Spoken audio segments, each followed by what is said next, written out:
I'm Chris Foreman. I'm so thankful that you all are here this evening. We've had magic here on this stage a number of times as part of the Sunday Variety Series, and I know, raise your hand if you've been to magic before. Yeah. Okay, good. So some have, some haven't. For this Sunday, I wanted to bring it down here on the floor close up, because close-up magic is the most difficult kind of magic to do, and it also has the biggest payoff. And the two performers you're about to see are two of the best around these parts, Joe Turner and Matt Baker. And I'm also privileged to be friends with these guys. We're going to bring Joe up first. I want to make sure I tell you a few important things. Among magic circles, Joe is a multi-award-winning performer, and he's performed at places all over the country like Magic Castle in Hollywood and Monday Night Magic in New York City and the Tropicana in Atlantic City. In the world of corporate magic, where he's known as the Chief Impossibility Officer, Joe performs for large companies all over the place. And over the course of a few decades, Joe's work in that area have taken him to 6 continents with his magic. He is one of the most recommended magical entertainers, according to LinkedIn and Google. And locally, Joe is the creator of and one of the producers of a show called Atlanta Magic Night, which was started in 2014 and is currently Atlanta's longest running magic show. So, please give a warm welcome to Joe M. Turner. Hey. Thank you, Chris. Hi, everyone. I'm Joe. It's great to be back. Happy Mama's Day to the mamas.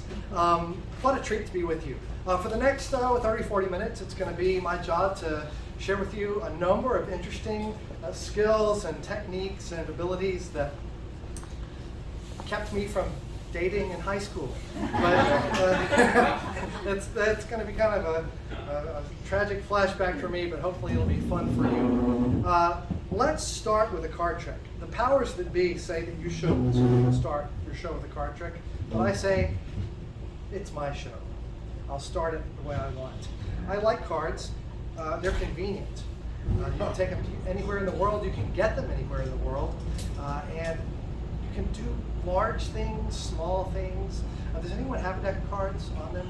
Did anybody bring it back? Well, I have a set. Let's use these. Here's what's going to happen. I will drop the cards from one. I want you to see they're not all the ace of spades. They're all different cards.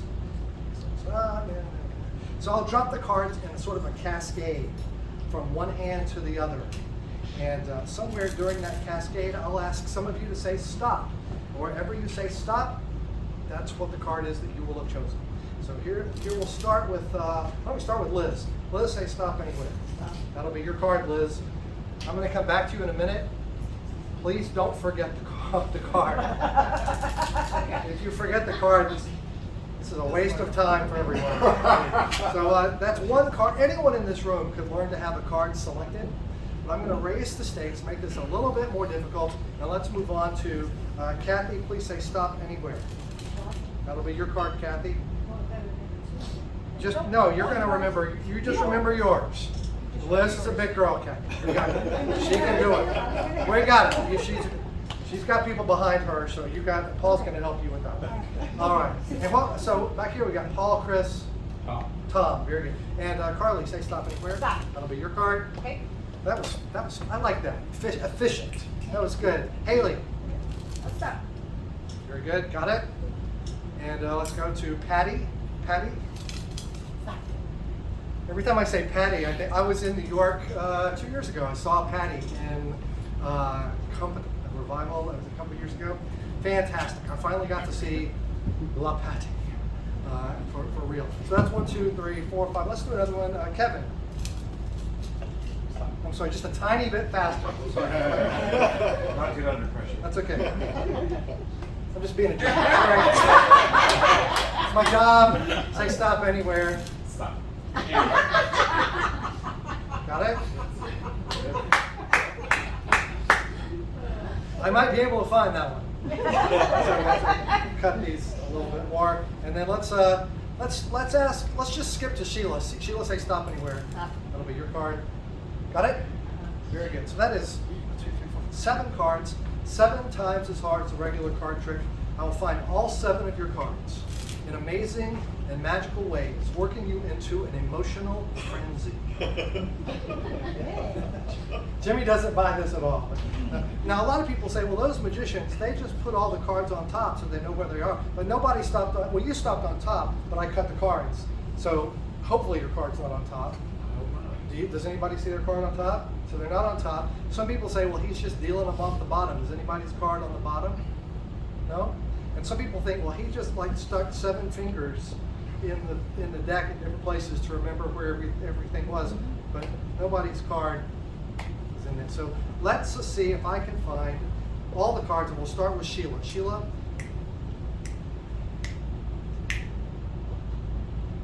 Think about your card. One card magically turns face forward now. One card is turned face forward, not this one, but one inside. Yes, one card. What was your card? Say it. 3 of hearts. Yep, that's the one. Yay! Good job! It's going to be a great show. More wine for this one. No, I wouldn't lie to you for anything. If you look through, you can see there is one card reversed right in the middle. It is the 3 of hearts.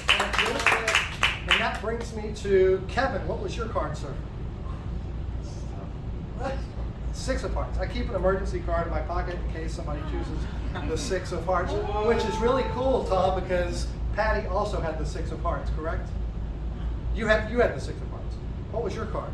The king of clubs. King of clubs. Well, that's close.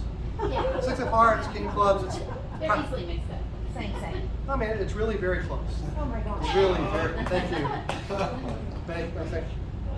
That raises a very interesting question, though. You know what that is? The question is, how did the 6 get back in my pocket when you were both watching me so closely with this? We'll use the 6 and the king together to find Haley's card. I assume you did not choose the 6 or the king. What was your card, Haley? Do you remember Just sort remember of? the number. What was the number on it? It was a 9. A 9 of something? What was the It looked picture? like a foot. A spade? Yeah, that. Okay. Okay, we'll just find a 9. We'll see how this goes. 9 of spades, invisibly out of the deck.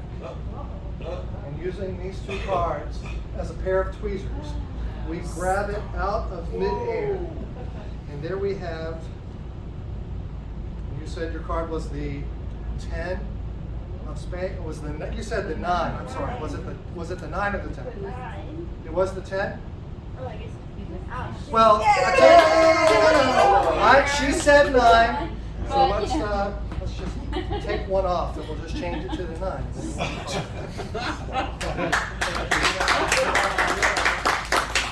The magicians are all like, yep. How many have we got? We still, I will say that was a very nice little burst of applause, but it still isn't quite the emotional frenzy that I sort of was aiming for at the beginning. So I have an idea For the first one. for the last 3. We have 3 remaining. Yes. Instead of a little polite clap after each one, we will refrain. We'll sit on our hands, we will abstain from clapping, and let the pressure build, as it does. And if we get all 3 of them correct, explosion of magical joy at the end. Hopefully all of the. So that brings me to Carly. What was your card, Carly? 8 of clubs. Ace of clubs. 8. 8 of clubs. If you'll watch my leg, which some of you were already. Thank you, Jimmy. 8 of clubs, right there. Oh, I missed. I think I got it. I'm scared to look. You did. 8 of clubs. Very good. Hold on. Now you want to. It's always the way. That brings me to Kathy. What was your card? Who? Dose of spades.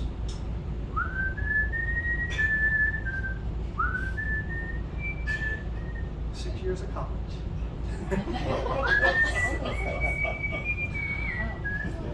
2 of clubs or spades? Was it clubs or spades? What are the odds, guys, that this would happen? Was it the 2 of clubs or the... And maybe I was thinking trying to save her. Well, that's okay. We'll just change it to the... That'll be fine. You guys are killing me. Let's see. We've got Liz. Liz, don't tell me your card.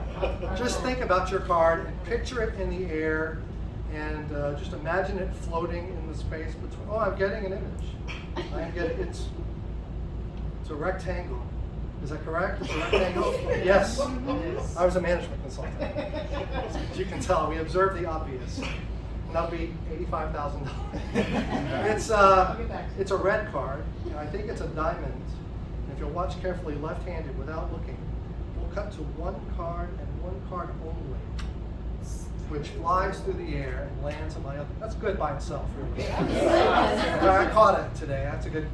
But it's even better if it's, what was your card? 8 of diamonds. I'm not even going to look at it.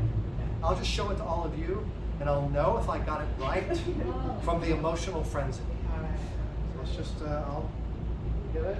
You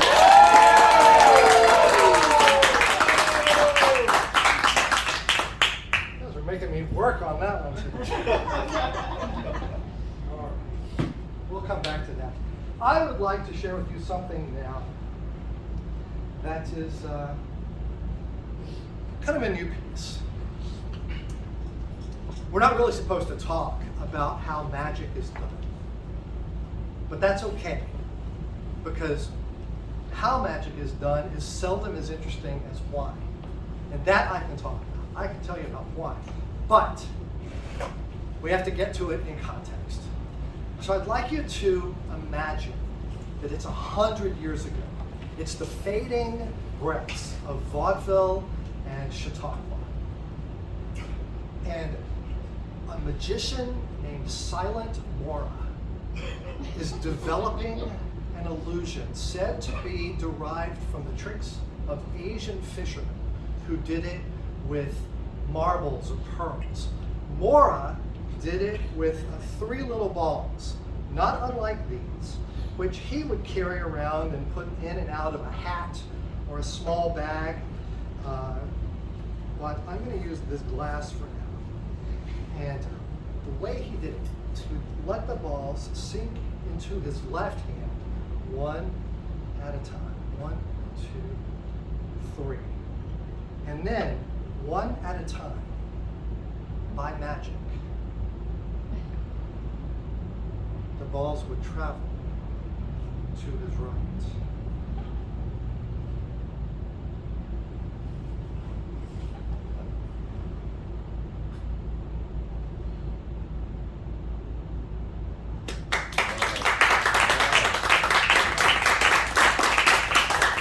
Enter a Canadian magical genius who saw different possibilities. His name was Di Vernon. And Vernon saw that if you would put the balls instead of in a hat, if you would use a piece of cloth, see-through like this, and 2 volunteers, so Kevin and Liz, if you'll please come up to this applause. If you'll hold the corners like a trampoline, right? And you'll make a see-through table. And Vernon realized that if we did it this way, scoot this way just a little bit so everyone can see on that side. Now the balls and the hands never go inside a bag. Vernon's spheres would sink into his left hand like this, and then one at a time, they would travel. And the second, and there he stopped. Because Vernon also realized that many people would wonder if the third ball was even in play anymore, and I assure you that it is. But since it is here, maybe we'll change gears and we'll play an easy guessing game. Think to yourselves, which hand do you suppose it's in? Now I said I'd make it easy, and yet, by magic, the third ball.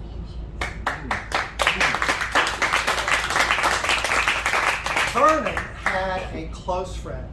He was a short and kind of squat and supremely sesquipedalian magician named Charles Miller.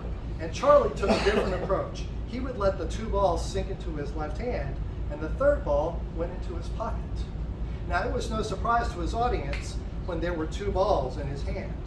But when the third appeared by magic, it never failed to amaze. Thank you. Now, Charlie had a friend and student named John Thompson. And John used to do it the same way as Charlie, with 2 in the hand and 1 in the pocket. But Johnny always added something a little bit extra. And then, by magic, all 3 balls. In 2002, at a conference in South Carolina, I met John Thompson, and he taught me this magic. Joey, he said, you put the 2 balls in your hand and 1 in your pocket, and then you do something a little extra. Think of something special. That's the why. That's why I love to do this magic, because my something special is the opportunity I get to tell all of you about great performers like Maura and Vernon and Miller and Thompson, who, though they may be gone, have certainly left some beautiful magic behind.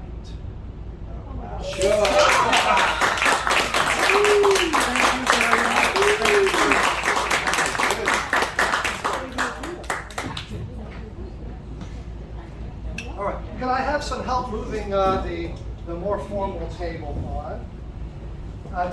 Tonight is close-up magic, so I have come prepared to share with you. Is it all right if we move it up just a little bit so I can sit on the edge of the stage? Yes. Fantastic.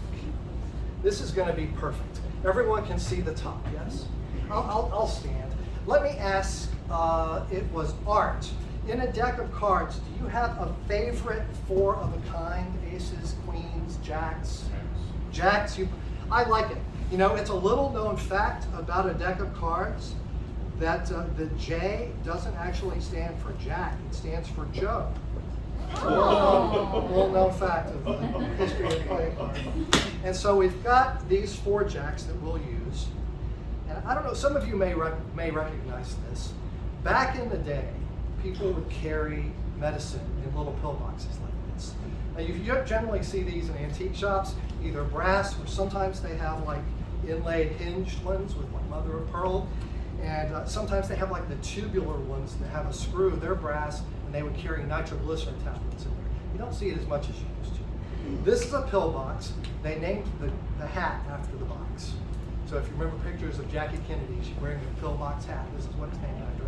This is a very interesting one because it holds 4 half dollars. 4 half dollars, almost exactly. So there's 1, 2, 3, $2, and it fits right up to the edge. It's not important now, but it will be later. So here's what we'll do. We'll take 1, 2, 3, 4 half dollars. 1 goes in the little box, and then we'll cover these. And the first question is, can you tell which one the box is under?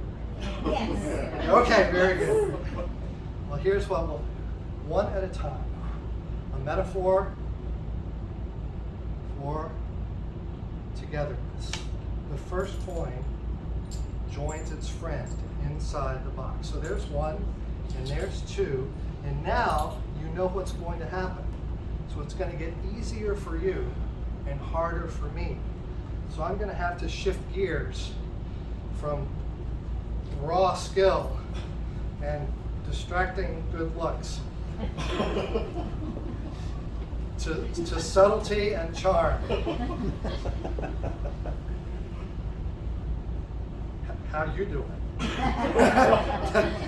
Here's what we'll do. We'll take the coin, and it completely vanishes completely, and with any luck, joins the other ones. There's 1, 2, and 3 coins. So that's $1.50. Still no applause. That's okay. No more. So we'll take this. With the first 2 that have traveled, that's the heart, and this is the club. That's the spade. So the last one must be the That's the diamond.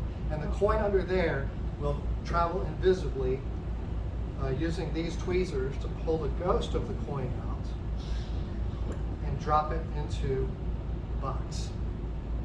And then, at the speed of doubt, it flies back. Kevin, you didn't buy that one for a second. Watch carefully. We'll try it this way. 1, 2, 3. And all 4 coins travel into the box. Getting them into the box is just half the battle. The real magic comes when they vanish completely and return back.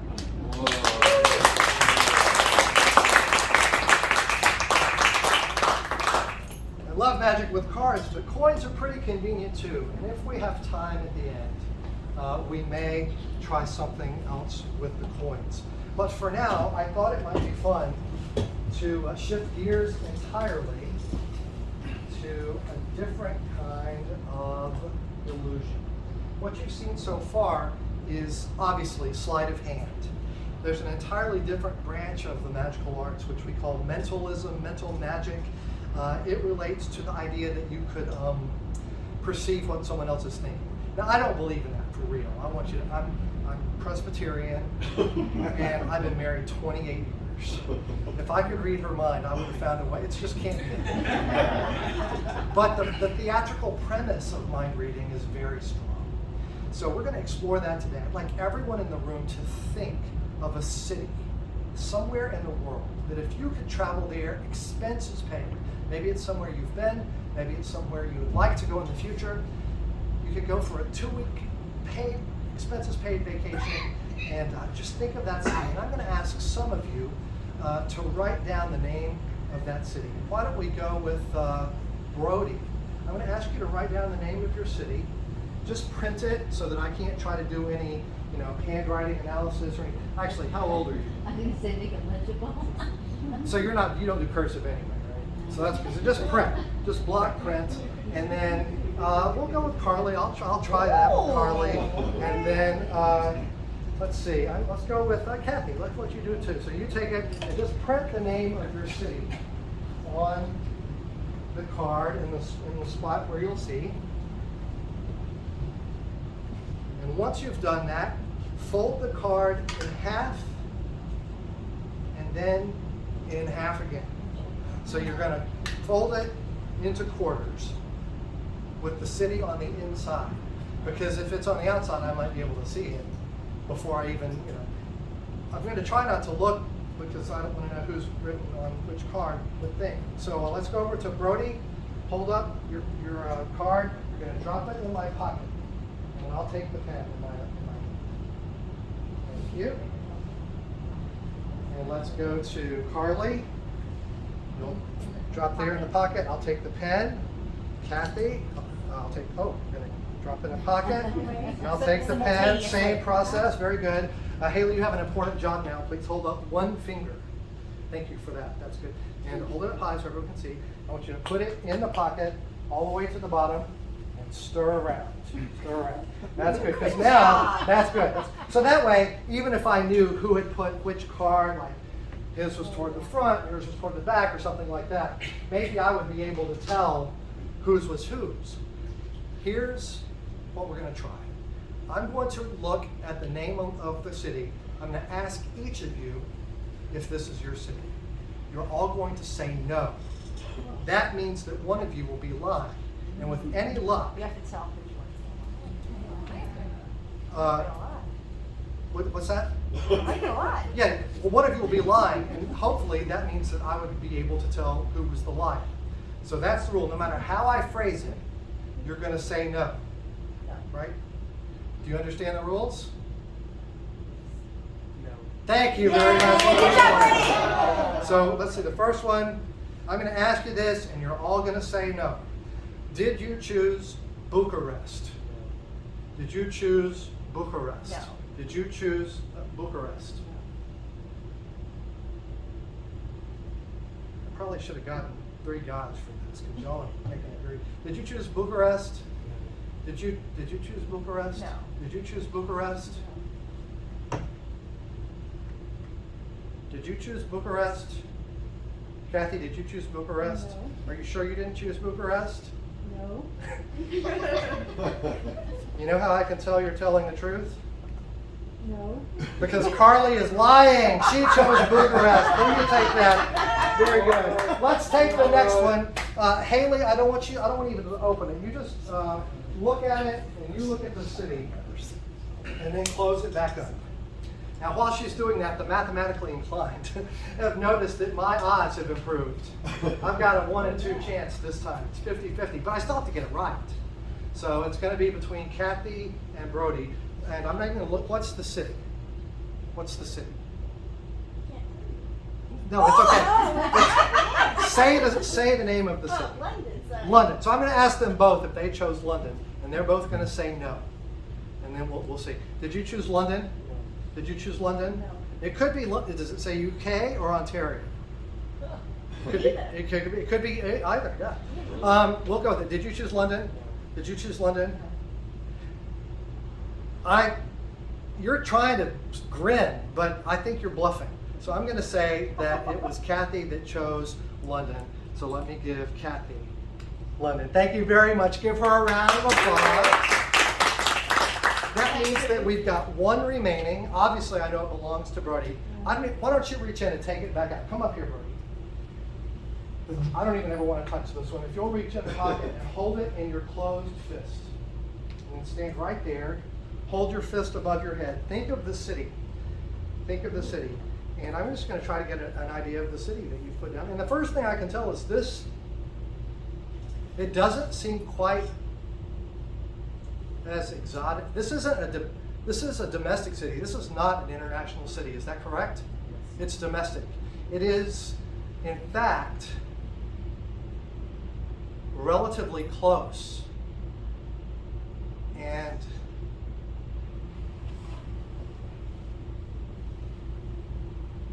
I've never had anyone choose.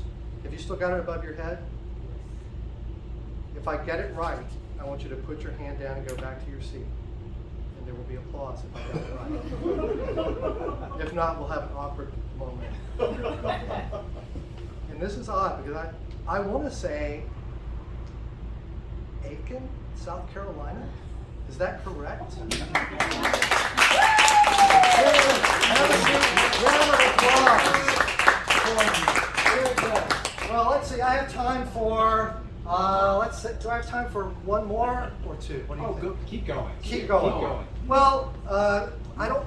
I'm going to change plan for something. So I'd like to tell you all about my wife, and then after this, I'll close with one final thing. But this, believe it or not, this. You can hear there's like a millimeter of give in that, but this is it's made of, what do they make counters out of? Corian? But this is a puzzle that barely fits in this wooden frame. So here's what we're going to do is use this to tell you about my wife. During the pandemic time, we all had the opportunity to get to know our loved ones maybe a little bit better than we have ever known them before. And I realized that my wife has a superpower. And I mean no disrespect when I say this. The woman can pack a dishwasher in like a demigod format. She has a gift for packing a dishwasher. And I can prove it. This puzzle, if you count, there's 1, 2, 3, 4, 5, 6, 7 across.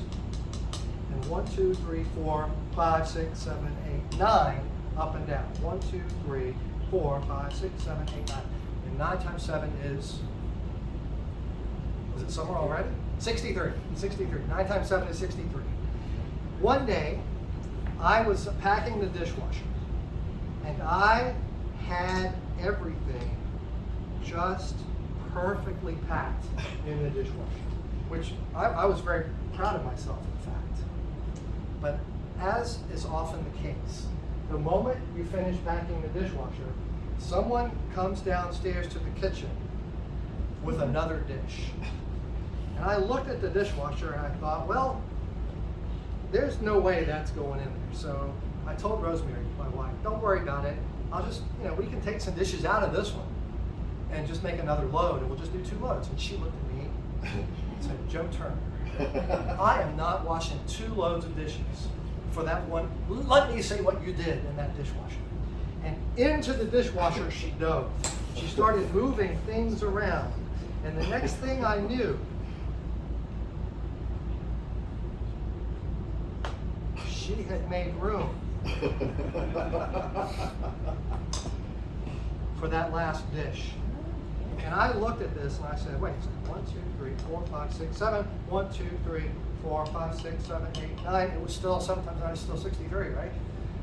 But I just made a mental note that she had this gift. Well, I remember later on we went to her parents for Christmas. So we got in the minivan, off we go to visit her family. And it's getting to be time to leave. So I packed the van back up with all of the stuff. But as is often the case, when you go to visit grandparents at Christmas, you come home with more stuff than you had when you left. And I looked at the van and I was like, Rosemary, I'll tell you what to do. We'll drive by the UPS store on the way out.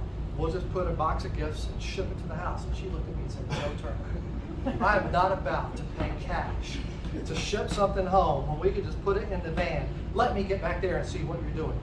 Into the back of the van, she dove. She moved stuff around, and the next thing I knew, she had made room for that last little box of gifts. And I looked at the situation. 1, 2, 3, 4, 5, 6, 7. 1, 2, 3, 4, 5, 6, 7, 8, 9. It was still 63. I was perplexed. I made a mental note that she had this special gift. Sometime later, we went on a trip. Actually, we went on a cruise. It's a beautiful trip. We had a great time, and it got to be the saddest part of the cruise. When you pack to come home, that's the saddest part of the cruise. And so I packed my suitcase perfectly. I was so impressed with myself.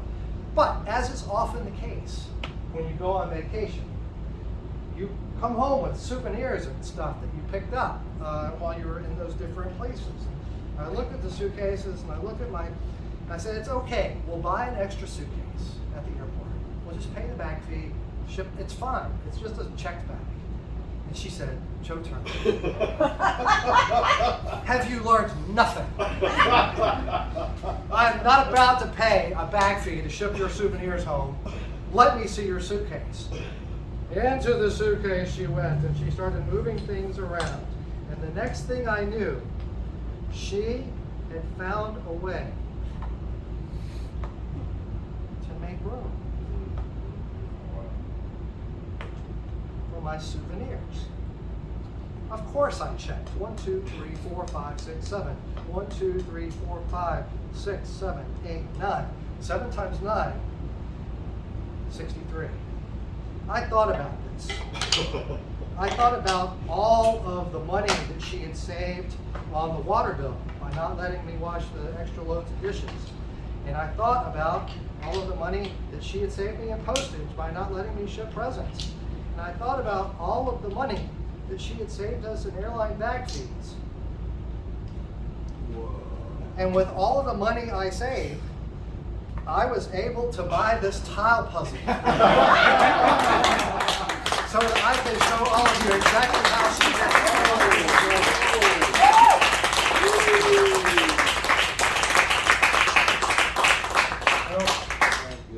I would like to close with something that I like very much. Magic, for magicians especially, it's sometimes difficult to remember how amazing something can be.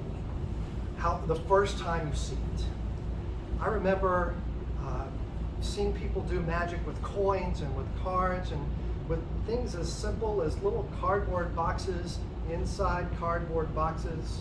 These are the kind that the matches used to come in that your grandmother might have lit her gas stove with. I remember my grandmother doing that. I remember a guy doing a trick where he took these, and I can see through it. And he took the boxes and he lined them up perfect. One box in. Second box in. And I watched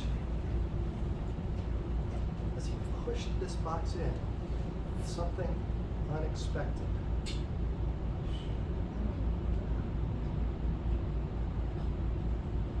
Now I watched that, and I was just as shocked as you, and I thought, well, he has put some kind of, he's real ticky about the way the edge is lined up.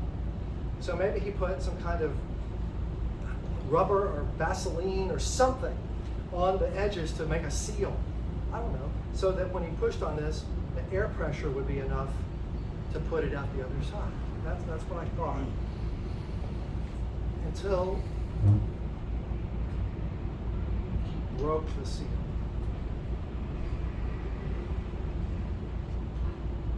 Did he? Now I will tell you that bothered me, but it didn't bother me half as much as it bothered me when he took them off axis.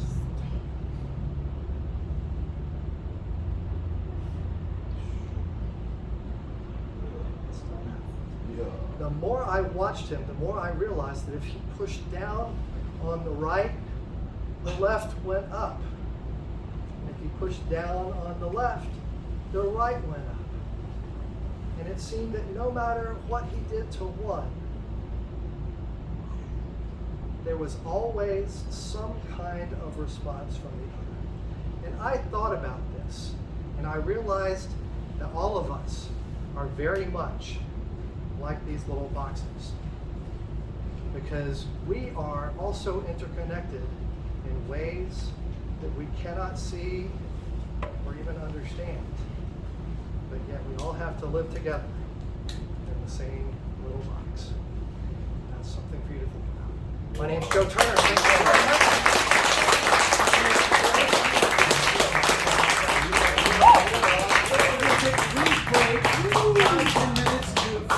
But I want to tell you before we do, Joe has been selected to perform in the Atlanta Fringe Festival. You should all have this card on your chair. If you don't, come find me. Check it out. This is going to be Thursday, June the 8th, Saturday, June the 10th, and then also Saturday, June the 10th, 2 different times. You can go to atlantafringe.org. All kinds of interesting performances, kind of crammed into small spaces and fun spaces, and it'll be a great occasion. Go see Joe. He's got a show specifically for this occasion called Fringe Enigmas. Joe Turner. Thank you.